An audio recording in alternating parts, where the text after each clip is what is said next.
Hey everybody, it's Luke with Figure Me Out. Today we've got something kind of cool. We've got a Mezco 112 Collective Iron Man, the Invincible Iron Man to be specific.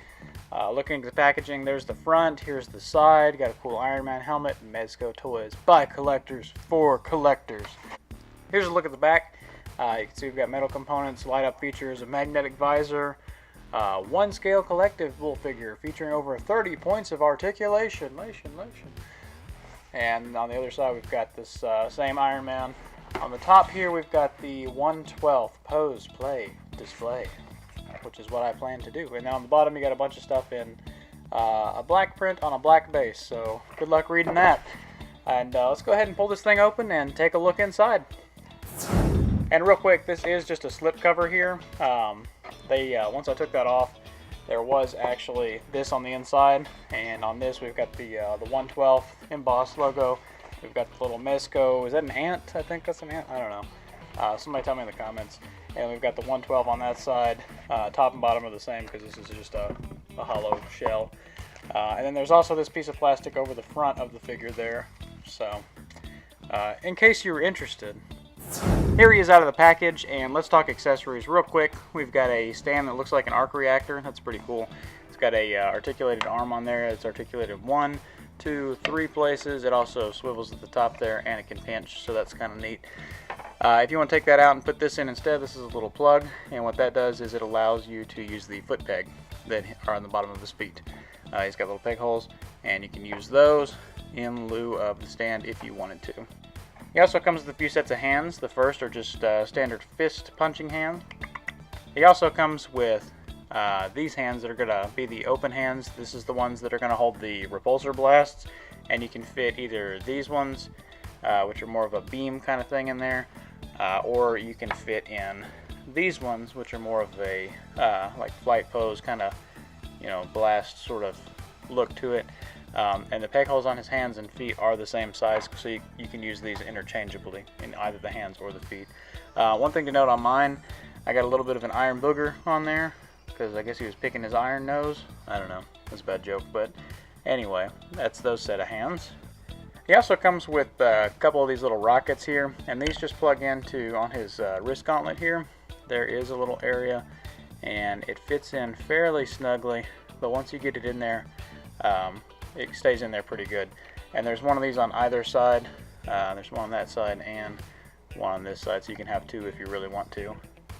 He also comes with these little hip pieces. Looks like flares coming off of his hips, like in the movie whenever he was about to get smashed by Ironmonger. So you can do that if you want to, and it looks pretty good there on the side. Get that going for you. He's also got 4 of these blast effects that you kind of saw earlier. They can either fit, again, in that open hand. They can fit, making it look like he's shooting them out or like he's flying. Or you can put them in the peg holes at the bottom of the feet. Now, there are 2 peg holes per foot, so you can, if you really wanted to, you can double up on this. So, I don't know why you'd want to, but if you did, there you go. He also comes with 2 of these blast effects, which are a little bit, a little bit more. I'm guessing these ones are supposed to be for the hands. That way you can get a really good, don't touch me kind of a repulsor effect. But they also, like I said, it's the same peg holes. So if you want to put them on the feet, you can get that if you want to have them in like a flight pose. If that looks better for you, you can do it. And the last accessory he comes with is going to be this chest piece. You can actually pop out his little chest piece that's in here right now. And you can pop this one in. And then if you go to the back, you can flip up, and here's the coolest part. There's the light up feature. Yep, his chest lights up, guys, so that's pretty cool. And that looks really good, especially if you get it at just the right angle, and you get him kind of acting like he's wanting to split, have that shooting out, and it looks really good. And it just pops off real easy, and you can just take that other chest piece and put back on there if you want to. And yeah, look at that light effect. Look at it shining in the camera. I'm just going to shine it right in the camera's face. Here, let's see, right there. Yeah, real bright. It's actually a lot brighter in person. You don't want to look right into it because it is a bit off-putting. The last accessory that he comes with is the 112 Collective bag, which is very nice because then you can hold all your other little pieces, which I really, really admire whenever they do that. I love that I don't have to worry about losing stuff. That's great. And the last thing that may be considered an accessory, it is a removable piece, is the faceplate. Looking on the inside of the faceplate, we've got a lot of it's a little sticker. It's got some targeting data on it. That looks kind of fun. And then looking at his face itself, it's a pretty good likeness. It's very Tony Stark-esque. He's got the goatee and the the face and all that. And mine got a little extra red paint above this eyebrow here. It looks like he cut himself, going to the groomer or something. Groomer, or, the hairstylist, whatever you want to call that. But that plate is also magnetic, so it does stick to the top of his head. And if you just kind of drop it on there, I find that it wants to go to that position. You can get it in wonky poses if you really want to, but if you just kind of toss it on there, it goes into like that up position. So that's pretty cool. And then it clips right back down, no problem. So talking about articulation, it's pretty good on this guy. Mezco actually does a double peg for the neck and the head. One other thing to note is that the reason that face is very good looking, I found out, is because the plastic on the inside is cast in flesh tone on the front, and then the back of the helmet is a separate piece, and it's actually glued together around that seam. That's why this looks more metallic, and then the flesh tone is able to still look flesh tone. It's really good. Smart Mezco, smart, very smart. But anyway, with that double peg, you can kind of get a lot of back and forward, but then you really get a lot of side to side, which is where it shines, because you can get a lot of emotion out of that neck, which is really good. You can kind of get a wah, which is always fun. At the arms go out to about a 90. They have a full rotation there. Got a bicep swivel. You got a double jointed elbow that goes in right about to 90 again. That wrist gauntlet is movable, so you can adjust that if you're trying to put that little rocket effect in there. You can do that at any angle. And then the wrists have a swivel and a hinge, so you can actually hinge them back and forward, and you can change that around to go side to side as well. Just all around hand motion. One other thing I forgot to mention earlier too is that these hands are made out of like a soft plastic. I don't know if you can see that, but they feel really good pegging on. You can really tell whenever it pops in there, and you don't feel like you're going to break it. Like with a lot of the imports, they feel very fragile.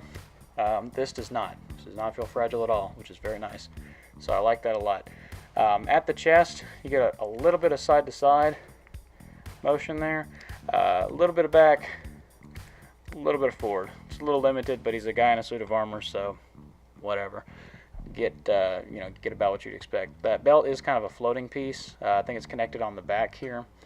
And just looking at the detail on this too, I don't know if we've really talked about that yet, but it's pretty. We'll go over that in a second. He's got an upper thigh swivel. He's got a double jointed knee. Got a boot rotation, and then the ankles kind of go down and up just a little bit, and then they hinge side to side just a little bit as well. You can kind of, fudge it around and get a little bit more if you want to, but that's really about all you're getting. It looks like there should be a toe hinge, but I don't think there is. I've been playing with this for a couple days now, and I have not noticed a toe hinge yet, so I don't think there's one.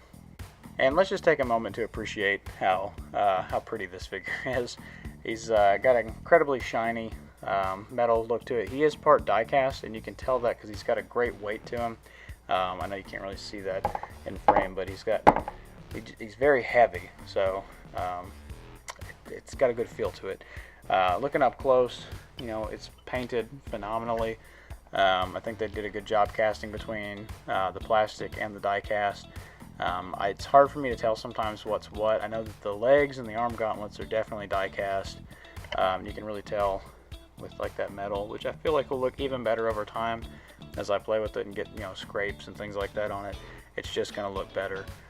This chest piece is definitely die cast, but the head is a soft plastic.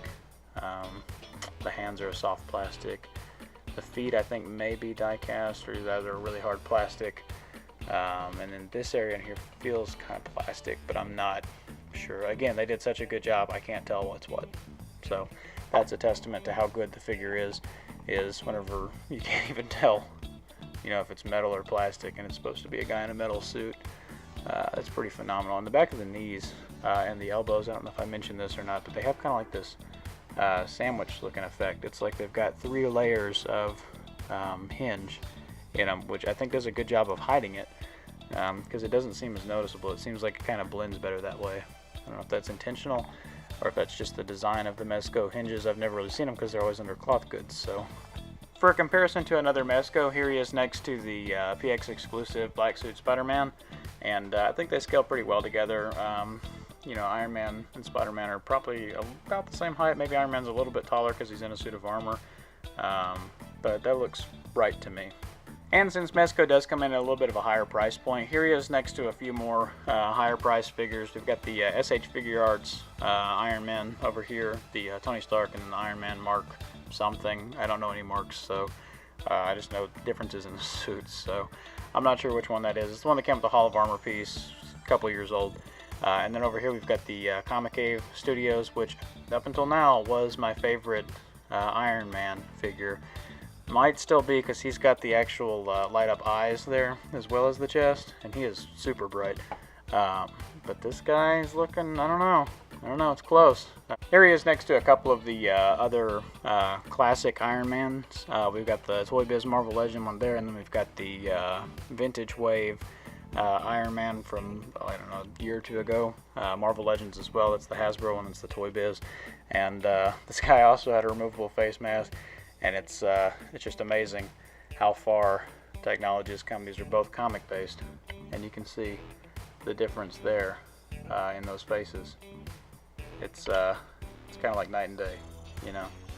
But I mean, this is a great figure for its time. I mean, you got to think this came out in what, 2000 something.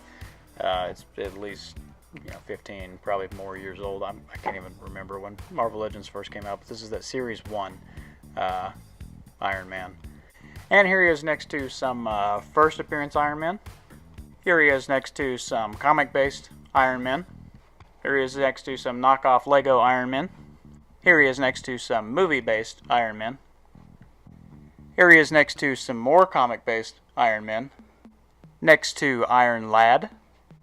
Next to Iron Bad. Next to Purple Scheme. And War Machines. And next to all the other crazy Iron Mans that could possibly be in my collection. Other than, of course, the 3 Hulkbusters. So that's him. That's the Mezco 1/12 Collective Classic Iron Man. And I gotta say, out of all the Iron Mans that we just saw, I think this one might be my favorite. It's top 2. For sure. This and the Comic Cave are the only 2 that I can think that are truly deserving of that top spot, and I really think it may be this guy because he's got the heft to him, but he doesn't feel fragile. That Comic Cave one, every time I pick it up, I feel like I'm going to break it.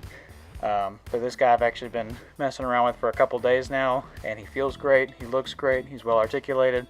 As far as bin, shelf, or coffee table, he's on the coffee table for sure. Coffee table.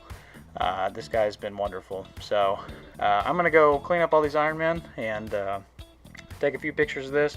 Stick around at the end. Hit like, hit subscribe.